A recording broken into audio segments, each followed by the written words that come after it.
Alors franchement les gars, ça doit être la cinquième ou sixième prise que je fais là. Je ne sais pas comment commencer une vidéo YouTube. Je comprends pas.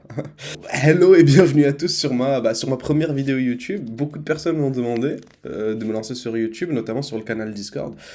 En premier lieu, j'ai été très réticent à cette idée parce que pour moi c'était une charge supplémentaire de travail qui n'était pas à mon goût essentielle à mon activité. Puis petit à petit, je me suis laissé convaincre, notamment par le fait bah, que ça ne pouvait être qu'enrichissant au final de partager mes analyses, d'en recevoir d'autres personnes. Ça ne peut que me permettre de faire de nouvelles rencontres, d'apprendre de nouvelles choses. Donc pourquoi pas? Et en second lieu, je me suis dit que la transparence était quand même une qualité essentielle pour quelqu'un qui se permettait de faire des formations de trading, pour quelqu'un qui se permet d'envoyer des signaux. Et voilà, quoi, pour moi, il est essentiel de vous prouver que je sais de quoi je parle. Et ça pouvait notamment passer par ce format de vidéo. Donc pour l'instant, je me suis lancé que sur un seul concept, hein. Ça sera l'analyse hebdomadaire. Donc tous les dimanches, je vous ferai un point sur les marchés. Je vous partagerai mes plans de la semaine. C'est très important, notamment parce que beaucoup de personnes, beaucoup de traders particuliers se lancent sans avoir de plan. Et quel que soit le domaine, hein, si vous vous lancez sans plan, vous ne risquez pas d'aller bien loin. Donc j'aimerais mettre l'accent sur l'importance d'avoir un plan. Je voudrais partager le mien, mes différents actifs. Donc j'analyse les indices, j'analyse le forex, j'analyse les matières premières et quelques actions. Je vais vous partager du coup mes différents points de vue. Vous pouvez prendre note, vous pouvez poser des questions, vous pouvez rejoindre la team en cliquant sur le lien posé dans la description. Et sinon, voilà, je vais éviter de parler plus que ça. Je crois que je me fais très long. Bon visionnage.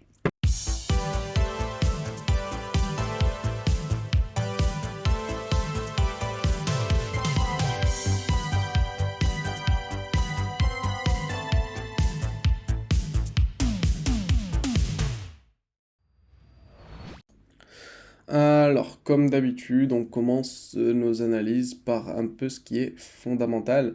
Donc, la semaine dernière, on a eu une bonne semaine.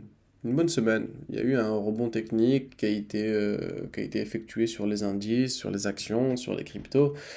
Même si vendredi, on a fini un peu dans le rouge à cause des annonces économiques, notamment ce qui concerne la hausse des taux au- en Europe. Première fois depuis 11 ans, si je dis pas de bêtises. On a eu une inflation en Grande-Bretagne qui a atteint les 9%, c'est historique. Bref, d'assez mauvaises nouvelles qui risquent de plomber les marchés la semaine prochaine. Euh, mais voilà. Du coup, quelles annonces économiques nous attendent cette semaine? Je vais filtrer tout ça. Je vais afficher que les 3 étoiles. Du coup, mardi, nous avons la confiance des consommateurs aux États-Unis, donc c'est un chiffre assez important parce que c'est un rapport direct sur l'inflation. Mercredi, nous avons la décision de la Fed sur les taux d'intérêt, donc c'est une annonce économique super importante, super attendue, donc on risque d'avoir des marchés assez lents jusqu'à mercredi 20h et des marchés assez violents après mercredi 20h justement. Donc voici l'annonce économique de la semaine. Jeudi, nous aurons du coup les chiffres concernant le PIB trimestriel américain et les inscriptions hebdomadaires au chômage. Donc ça c'est classique, mais c'est quand même assez important également. Donc c'est une semaine assez chargée côté USD. D'autant plus que nous avons plusieurs résultats d'entreprise cette semaine. Donc je vais également filtrer en fonction de l'importance des résultats. Donc voilà. Nous avons, voilà, Microsoft, Google, Visa, Coca, McDo, Texas Instruments. Donc voilà, c'est quand même de gros résultats d'entreprise. Et ça, c'est que pour mardi. Mercredi, nous allons avoir Facebook, nous allons avoir Boeing, nous allons avoir jeudi Apple, Amazon, Mastercard, Pfizer. Donc voilà, c'est comme il y a pas mal de résultats d'entreprises ouais, de chiffres qui vont tomber et ça risque de faire bouger les marchés, c'est quand même plus ou moins imprévisible. Donc c'est une semaine qui va être compliquée. Alors pas compliquée dans le sens où où ça va être dur. Ouais, bah bien sûr, ça va être compliqué dans le sens où ça va être dur à anticiper, mais en gros, ça va être une semaine compliquée pour ceux qui ne gèrent, qui sont pas rigoureux, qui n'ont pas de plan, qui ne respectent pas leur money management, qui ont du mal avec le risk-reward. C'est généralement dans ce genre de semaine qu'on fait la différence entre les bons traders et les mauvais traders, entre les traders qui ont fait du trading leur métier et les traders qui ont fait du trading un jeu. Bah voilà, la différence elle est là. Il va falloir cette semaine être très très très très sélectif au niveau des positions choisies, le but n'étant pas de prendre une position entièrement, le but étant de prendre une position avec un maximum de probabilité de réussite. Il va falloir laisser tourner un maximum histoire d'avoir de meilleurs ratios possibles. Il va falloir vraiment être très rigoureux cette semaine, d'accord? Ne pas laisser place à ses émotions, ne pas laisser place à la précipitation, être vraiment professionnel un maximum, surveiller de près les annonces économiques, les résultats, histoire de ne pas se faire avoir. Ne pas avoir de biais, d'accord? On est ni haussier ni baissier parce que généralement, c'est pas généralement, c'est les résultats de la semaine en termes de résultats économiques, de résultats d'entreprise, d'annonces économiques. C'est les résultats de la semaine, c'est ces chiffres-là qui vont donner la direction du marché. Donc on ne peut pas les anticiper, donc il ne faut pas avoir de biais, il ne faut pas se mettre mentalement dans la case vendeur et du coup vendre un marché qui monte ou mentalement dans la case acheteur et acheter un marché qui baisse. Il faut trader ce que l'on voit, mais les trader correctement tout en étant un maximum sélectif, un maximum rigoureux, ne pas laisser place à ses émotions, je le répète et je le répète, d'accord? Et comme je vous l'ai expliqué durant ma formation, pour ne pas laisser place à ses émotions, il faut avoir un plan, d'accord? Parce que qu'est-ce qui peut faire que vous ne suiviez pas votre plan si ce n'est vos émotions, d'accord? Si vous enlevez vos émotions, si vous mettez vos émotions de côté, il n'y a aucune raison que vous ne suivez pas votre plan. Donc il faut avoir un plan strict, et se forcer à le suivre au maximum, au maximum. Donc évitez également l'overtrading cette semaine. Ne laissez pas vos positions tourner très longtemps, bien entendu, à part si vous êtes un swing. Mais ceux qui sont comme moi en intrascalp, voilà, évitez de laisser vos positions tourner très longtemps, sécurisez-les au plus vite, sortez au plus vite également, récupérez vos bénéfices de la semaine, atteignez vos objectifs, et voilà. Alors, attaquons les graphiques maintenant. Là, c'est mon domaine. Là, je vais pouvoir partir en one shot. On va pas faire de coupure, ni action, ni couper, ni rien du tout. Alors, du coup, l'équipe TTQ surveille les cinq principaux indices, quoi, le CAC 40, le DAX, le Dow Jones, le Nasdaq et le S&P. On va commencer par l'indice national, le CAC 40, qui a l'air d'avoir repris des couleurs la semaine dernière, un peu comme tous les indices. On est repassé au-dessus des anciens plus hauts mensuels, donc au-dessus des 6000. C'est un bon signal pour le CAC, mais pour l'instant, rien de ouf. La semaine dernière, on a eu un joli rebond technique sur les différents indices, sur quelques actions, sur les cryptos également. Mais pour l'instant, ne criez pas victoire. Il va falloir que vous appreniez à faire la différence entre une correction et un retournement de tendance. Donc là, pour l'instant, ce que je vois graphiquement, ce n'est qu'une correction dans une tendance complètement baissière. Quand vous avez une tendance haussière, il arrive qu'il y ait une série de bougies rouges. Dans une tendance baissière, ça arrive qu'il y ait une série de bougies vertes. Il va falloir le comprendre et il va falloir ne pas tomber dans le panneau et se mettre maintenant à acheter sur du long terme, d'accord? Donc moi, sur moyen long terme, je suis baissier. Nous avons des plus bas de plus en plus bas, des plus hauts de plus en plus bas. Nous avons une ligne de tendance complètement baissière. Au niveau des 610, au niveau de la tendance en 4 heures, nous avons un marché qui est en dessous des 618 de Fibonacci sur la dernière extension en H4, sur la dernière impulsion en H4. Euh, voilà quoi. On est baissier, c'est indéniable, d'accord? Donc même si la semaine dernière on a eu un joli range qui a été cassé par le haut avec un pullback, quand daily ça correspond à un double bot sur les derniers plus bas daily, c'est des beaux signaux de retournement, je suis d'accord avec vous, et je suis pas du tout baissier dans le sens complotiste, je suis baissier dans le sens factuel. Pour l'instant, la tendance est baissière. Une cassure au-dessus des 618 pourrait être pour moi un petit signal haussier je pourrais peut-être acheter le marché des 618 vers les 100% de Fibonacci en mettant du coup un stop loss en dessous des 0,5 et un TP sur les 1%, sur les 100%.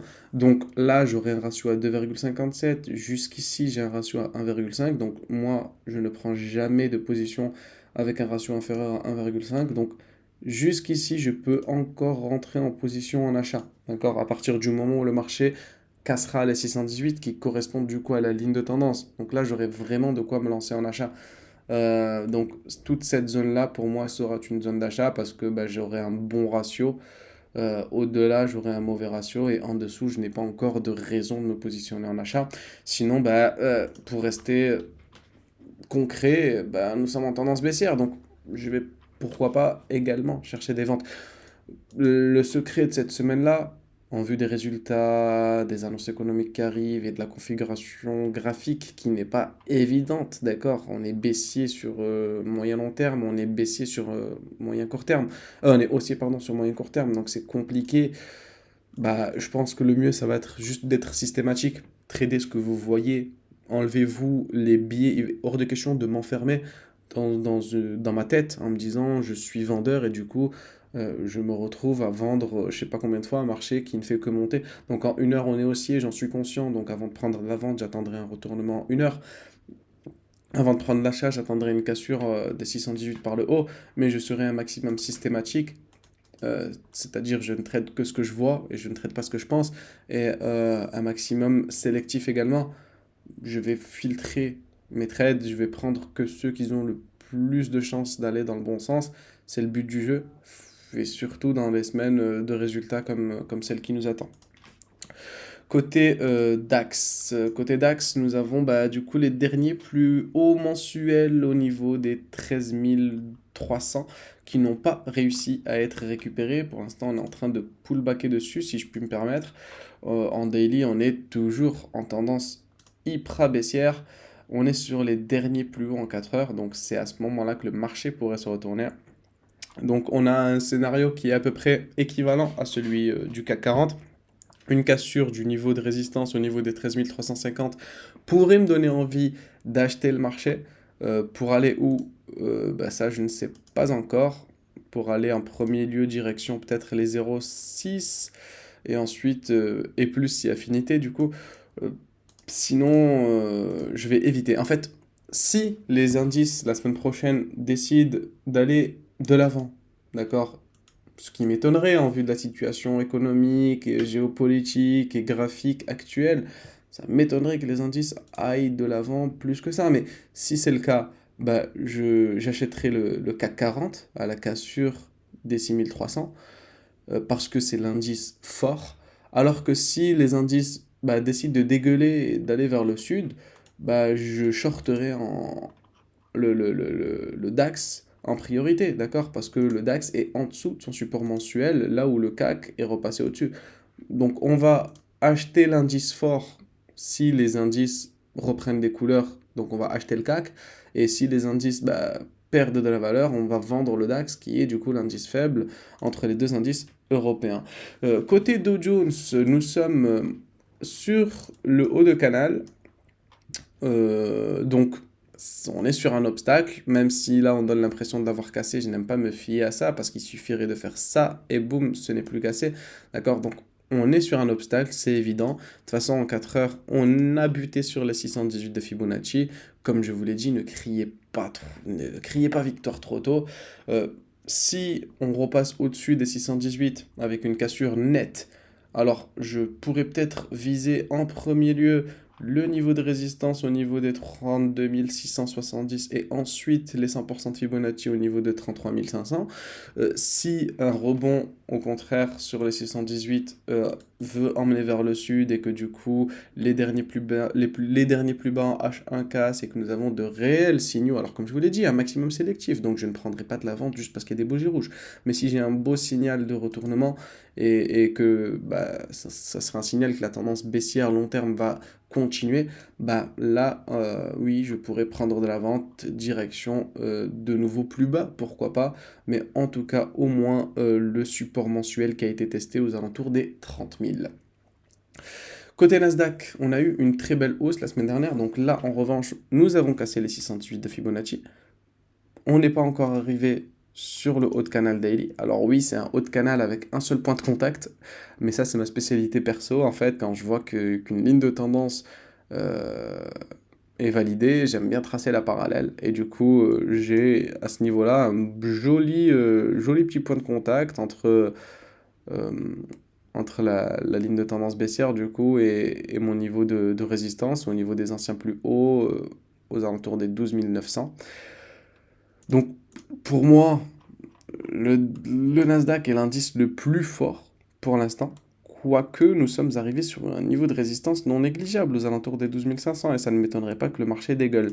Donc on est en fait, si vous l'avez remarqué, on est sur niveau sensible à peu près de partout, d'accord? Le CAC, s'il passe au-dessus, on est haussier. Le DAX, s'il passe dessus, on est haussier. Le Dow Jones, s'il passe dessus, au-dessus, on est acheteur. Et voilà quoi, on est sur un gros niveau, d'accord? Parce qu'en fait, c'est à ce niveau-là que soit ça rebondit vraiment pour aller vers de nouveau plus bas, soit ça monte au-dessus et du coup ça concrétise, entre guillemets, la théorie de la reprise haussière des indices, même si ça m'étonnerait. Même si ça m'étonnerait. Donc voilà, ça c'était mon petit point côté indice. Alors le S&P est également sur un haut de canal. C'est ma spécialité, comme je vous l'ai dit, j'ai tracé en bas, j'ai fait une parallèle. Donc on a un haut de canal, même s'il a été transpercé à ce niveau-là, je pense qu'il vaut la peine d'être dessiné. Donc je ne m'en sers pas pour rentrer en position, mais je m'en sers en tout cas euh, pour avoir un obstacle, pour éviter de rentrer en position trop bêtement, pour essayer d'avoir un peu tous les points de vue. On a cassé également les 618 côté S&P 500, même si on a vite réintégré. On est sur haut de canal 1 heure, 2 points de contact en haut, 2 points de contact en bas. Comme je vous l'ai dit, c'est à ce niveau-là qu'à peu près tout va se jouer, donc il est difficile pour moi de vous donner de vrais plans d'action sur les indices. Il va falloir que je surveille les marchés la semaine prochaine, que je vois un peu ce qui se passe à l'ouverture. Mais en tout cas, on est sur des bons points. C'est soit les marchés dégueulent, soit les marchés continuent de reprendre des couleurs, mais quoi qu'il en soit, on aura une réponse très vite normalement lundi. Et c'est à partir de ça que nous pourrons que nous pourrons y voir plus clair, en tout cas. Du coup, j'ai rien d'autre à dire sur les indices. Je vous invite à nous rejoindre sur notre canal Discord qui est en description. Et à l'ouverture des marchés, je pourrai peut-être vous en dire plus. De toute façon, je scalpe avec vous les indices tous les jours à 15h30 à l'ouverture des marchés US. Donc croyez-moi que je vais en parler toute la semaine. Je vous invite tout simplement à nous rejoindre. Et voilà, pour l'instant, sinon, j'ai rien d'autre à dire. Je pense qu'on va passer côté Forex. Côté Forex à présent, du coup, je vous ai préparé une petite liste orange composée de différentes paires de monnaies et de différentes actions que j'ai trouvées intéressantes à surveiller. Du coup, en premier lieu, l'AUD-CAD. Alors, l'AUD-CAD nous a fait un double bot qui est validé. Alors, je n'aime pas prendre les doubles bots qui sont au milieu de nulle part, mais je veux surveiller la UDCAD qui va me paraître, en fait, il me paraît très intéressant parce que le dollar canadien est assez corrélé avec le pétrole. Et le pétrole actuellement est sur un gros niveau de support. Je m'attends à ce qu'il le casse par le bas. Alors s'il le casse par le bas, ça signifiera du coup une baisse du dollar canadien et une hausse du coup de la UDCAD. Donc le pétrole va avoir un impact décisif sur mon plan, sur la UDCAD. Alors mon plan, quel est-il? Je ne vais pas jouer le double bot, mais je pourrais jouer la continuité du double bot si le marché décide de passer au-dessus des 618 de Fibonacci, d'accord?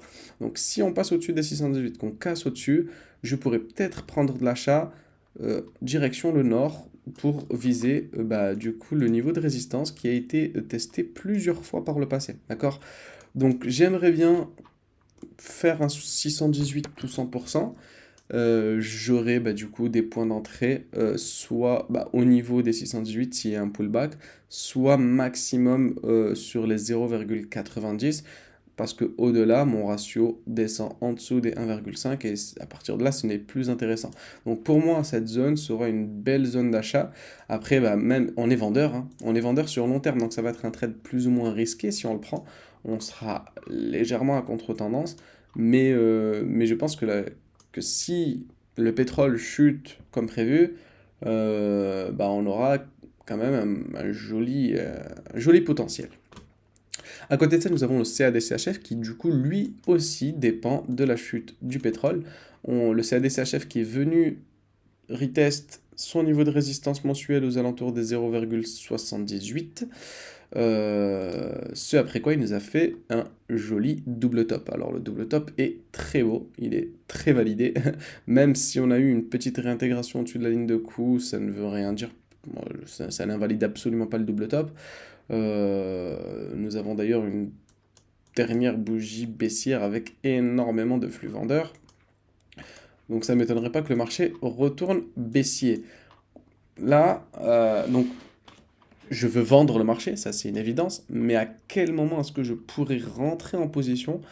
Ça, je ne le sais pas encore. Donc j'ai placé mon CAD-CHF dans ma liste orange, dans ma liste des actifs à surveiller. Je n'ai pas encore de plan précis, mais je souhaite vendre le marché. Alors premièrement, je vais peut-être, je dis bien peut-être, prendre le 618 tout 100% en vente. Ça pourrait être quelque chose de jouable, notamment que les 618 viennent juste de casser le marché. Mais bon, on est dimanche, donc ça impliquerait que je prenne un trade lundi matin. J'ai pas trop envie de faire ça. Donc pour l'instant, je surveille. Soit on a un repli aux alentours des 0,75 000 et je pourrais peut-être reprendre de la vente sur la ligne de coup, soit on restera patient tout simplement et on attendra une cassure des 0,73 700. Ce après quoi nous pourrons également prendre une vente, pourquoi pas. Donc, je reste patient, j'ai un peu les boules d'avoir raté la chute à ce niveau-là, parce que je l'ai surveillé toute la semaine dernière. Mais voilà, ça fait partie du jeu, et on verra la suite la semaine prochaine, qu'est-ce que vous voulez que je vous dise. À part ça, l'Euro JPY nous fait à peu près la même dégaine que le CAD-CHF. Donc nous avons un joli double top qui a été validé, nous avons eu une réintégration au-dessus de la ligne de co, et ensuite un nouveau départ vers de nouveaux plus bas. Alors pourquoi est-ce que l'Euro JPY m'intéresse? C'est la récupération de l'order block à ce niveau-là, qui a donné lieu au véritable mouvement baissier. Nous sommes passés, si je ne me trompe pas, en dessous des 618 de Fibonacci. Ah non, on est pile dessus. Donc pourquoi pas, en 4 heures, une cassure des 618 de Fibonacci pourra m'intéresser, parce que je pourrais du coup prendre de la vente à partir de ce niveau-là, SL au-dessus des 0,5, TP sur les 100%, et vous me connaissez, hein, je ne prends jamais de ratio inférieur à 1,5, donc jusqu'ici, je pourrais peut-être rentrer en position. Ce après quoi je ne pourrais plus le faire parce que je n'aurais plus le ratio nécessaire. Donc l'Euro JPY, même si on est de ouf en tendance haussière, ça ne m'intriguerait pas, ça ne m'étonnerait pas pardon, qu'on aille faire un petit pullback mensuel sur la zone de résistance mensuelle qu'on a cassée. Donc je suis vendeur dans le sens où la configuration passe vendeuse. Là, on commence à avoir des plus hauts de plus en plus bas et des plus bas de plus en plus bas également. Ça me dérange de lancer de la vente sur une tendance haussière comme celle-ci. Mais voilà, l'euro prend des claques, la configuration graphique est bonne, les objectifs ne sont pas irréalisables. Donc une cassure de 618 pourra me donner envie de shorter le marché. Côté euro USD maintenant, c'est une paire dont je ne suis pas très fan, hein. Bizarrement, tout le monde kiffe l'euro USD sauf moi. Mais je le surveille quand même, ce qui pourrait être intéressant. Je vais tout simplement l'attendre au tournant sur la ligne de tendance. Ok, j'aimerais bien qu'il y ait encore un petit repli au niveau de l'euro USD, qu'on puisse retourner sur les 0,618 de Fibonacci. Voilà, franchement, si le marché venait rebondir à ce niveau-là, ça serait vraiment parfait pour moi. Sinon, pour l'instant, je reste patient. Bien entendu, je pense que j'ai jamais vu une tendance aussi baissière que celle-ci. Donc, nous ne prendrons que des signaux vendeurs. Hors de question pour moi de prendre des signaux acheteurs sur l'euro USD avant bien longtemps. Nous avons une clôture mensuelle qui va finir dans 5 jours, donc cette semaine va être décisive pour l'euro USD. Si on clôture en dessous des 1,05, ce sera un signal baissier d'envergure qui pourrait envoyer le marché de l'euro-dollar direction les 0,85. D'accord? Donc, je suis vendeur. J'évite de me précipiter, je vais essayer de trouver le meilleur point d'entrée possible, mais du coup, pour moi, le meilleur point d'entrée possible serait au niveau des 0,618 de Fibonacci, et voilà. Une autre opportunité intéressante que j'ai trouvée était le GBP AUD. Alors du coup, le GBP AUD est en train d'enfoncer son support mensuel. On a l'impression qu'il veut passer, d'accord? Pour l'instant, rien de concret, mais nous sommes sur le plus bas d'un range. Du coup, vous le voyez, hein, le range en daily. Donc une cassure par le haut pourrait me donner envie d'acheter le marché, même si on est en tendance baissière et que c'est compliqué, bah, on pourrait quand même jouer une cassure par le haut pour suivre le rebond weekly, parce que le carré rectangle, le rectangle orange que vous voyez ici est un support hebdomadaire. Mais une cassure par le bas pourrait m'arranger parce que ça me permettrait de suivre la tendance. Et donc c'est un trade que je vais surveiller de près dans la semaine à venir. À côté de ça, bah, finalement, le GBP-CHF, même délire que le GBP-AUD, on est en train de casser un support mensuel, d'accord? Rien ne nous retient, la tendance est plus que baissière en mensuel. C'est en 4 heures que c'est intéressant parce qu'on casse le dernier plus bas. Alors, ce que je n'aime pas avec ce genre de délire, avec ce genre de configuration, c'est qu'il est compliqué de trouver un bon point d'entrée. Qu'il est compliqué, pardon, de placer correctement son stop loss. Parce que là, si j'ai vraiment envie de placer un trade en mode sérieux, en mode rien à me reprocher, eh ben, je placerai un stop loss qui serait là, quoi, 200 pips plus haut. Donc il faudrait qu'il y ait une sorte de repli, une sorte de pullback, pourquoi pas, pour que je puisse prendre le trade correctement. Là, sinon, ça risque d'être légèrement compliqué, même si les objectifs, étant donné que c'est une cassure mensuelle, bah, les objectifs sont assez loin. Vous voyez, on a un objectif qui est, selon moi, minimum au niveau du dernier plus bas mensuel. Donc, à ce niveau-là. Donc, ça nous offrirait un bon ratio. Ça nous offrirait un bon ratio, mais il faudrait qu'on trouve, qu'on sache où placer notre stop loss, tout simplement. Je pourrais pas me positionner juste à la cassure 4 heures. Donc voilà, niveau Forex, pour moi, c'était l'AUD-CAD que j'aimerais bien prendre en achat s'il casse. Donc ça dépend de notre pétrole. Le CAD-CHF également dépend du pétrole. L'Euro JPY, une cassure des 618 pourrait me donner envie de vendre le marché pour suivre la dégaine du double top. L'Euro USD largement baissier, un repli au niveau des 618 pourrait être intéressant. Le GBP AUD, cassure par le bas du range et je suivrai la tendance. Et finalement, le GBP-CHF qui est en train de casser son support 4 heures et qui pourrait me donner envie d'essayer de suivre la tendance également. Donc j'en ai fini côté Forex. Maintenant, on va se pencher sur quelques actions. Donc j'ai Apple qui me paraît être une action intéressante étant donné qu'on est sur son haut de canal. Haut de canal, est-ce qu'on n'est pas sur un niveau de Fibonacci de la dernière baisse? À vue d'œil, je dirais les 0,5. Ouais, voilà, les 0,5. Donc pour l'instant, en plus, on est dans une zone de vente, hein, 0,5, 0,618. J'aimerais bien trouver des signaux de retournement vendeur, même si voilà, je vois que l'impulsion acheteuse est quand même assez forte.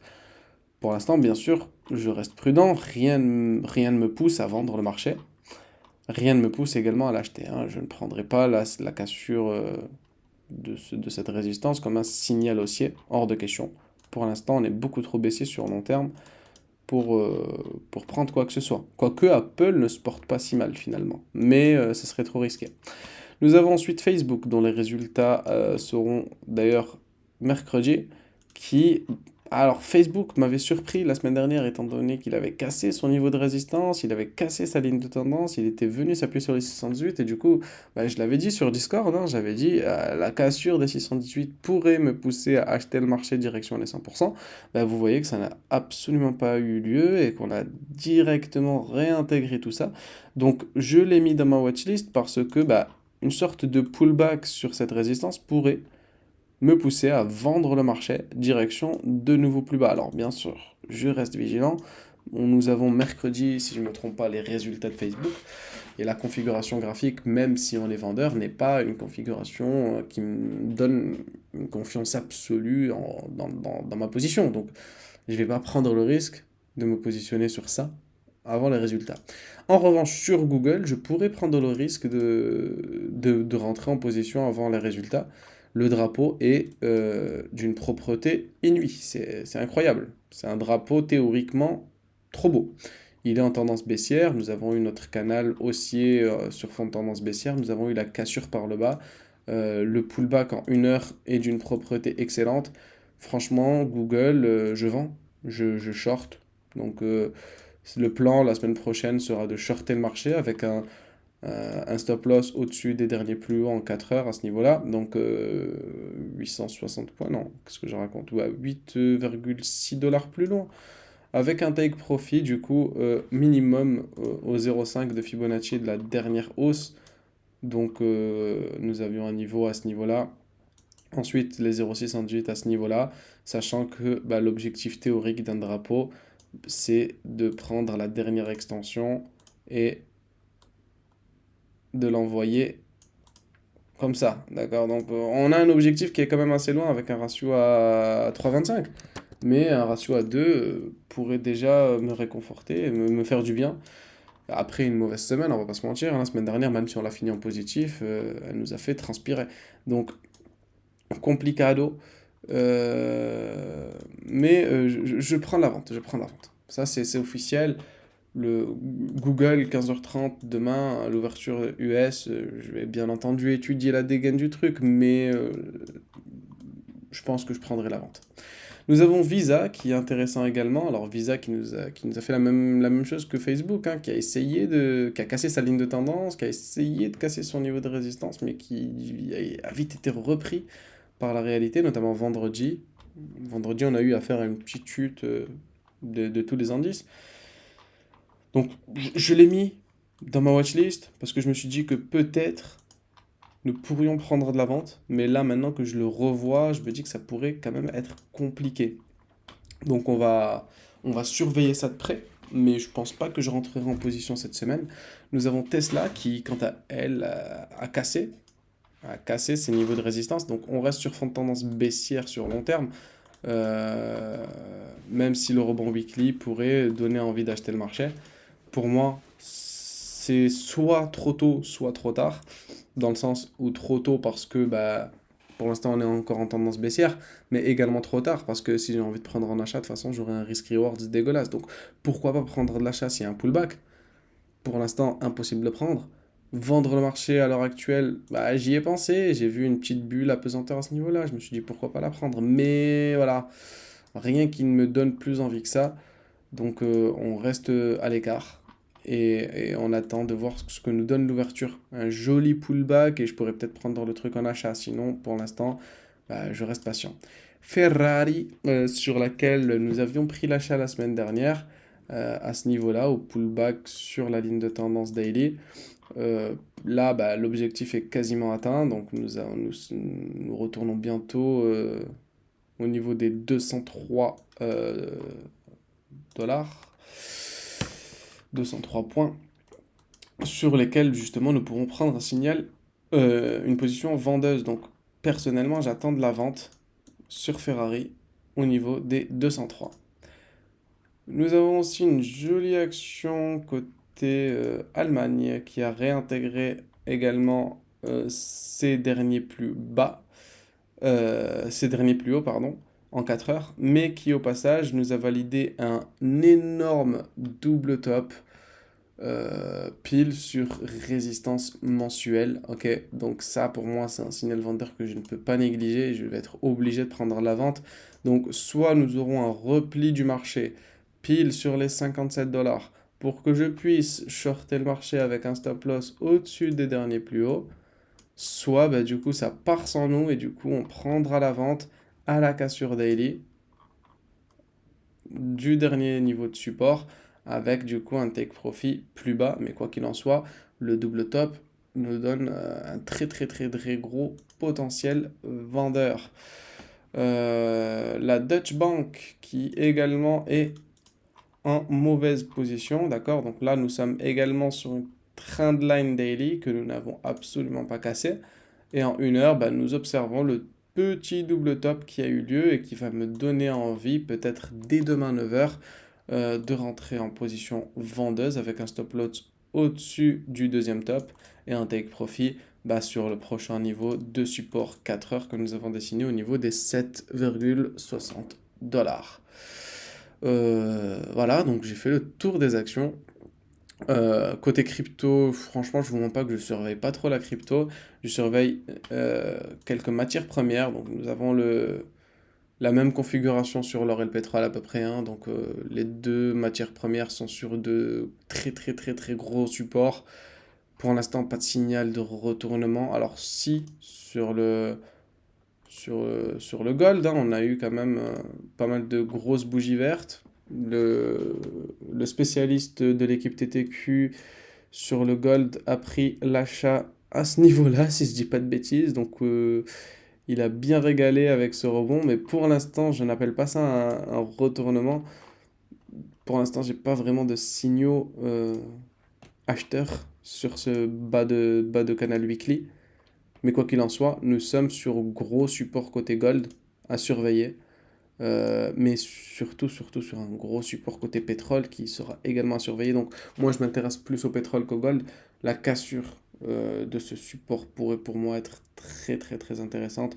Même si on aura différents obstacles, notamment les 0,5, les 0,618 pardon, qui seront quelques dollars plus bas. Mais si les 618 cassent aussi, alors là, en revanche, je pense que le trade ne pourra être que gagnant.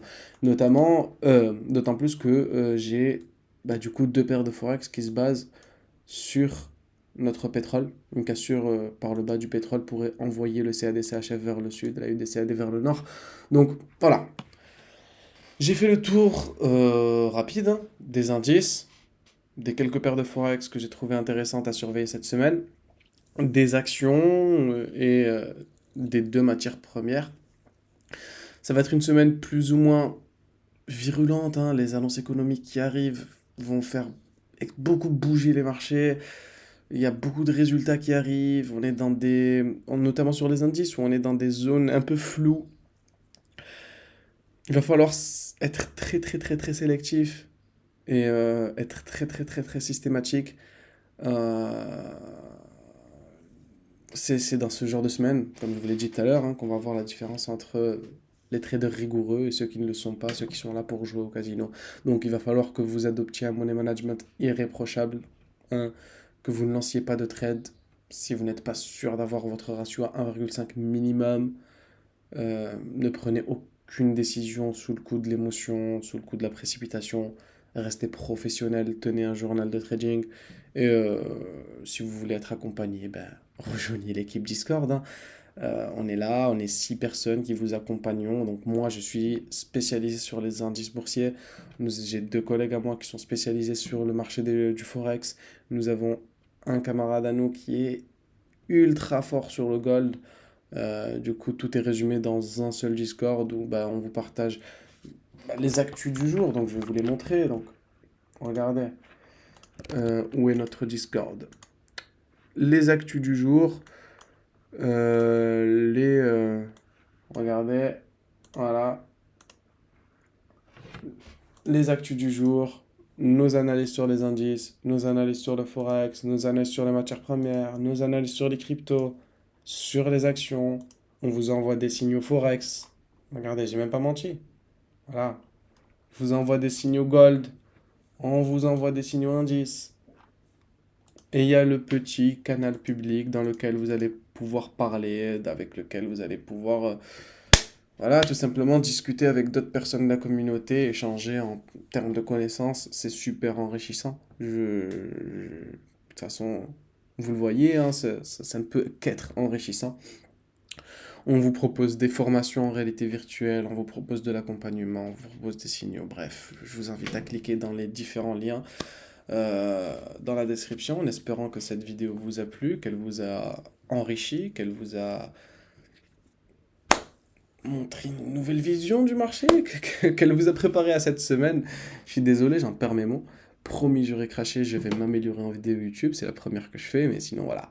Je vous souhaite une agréable semaine de trading, d'agréables séances de scalping, et on se dit à bientôt. Peace.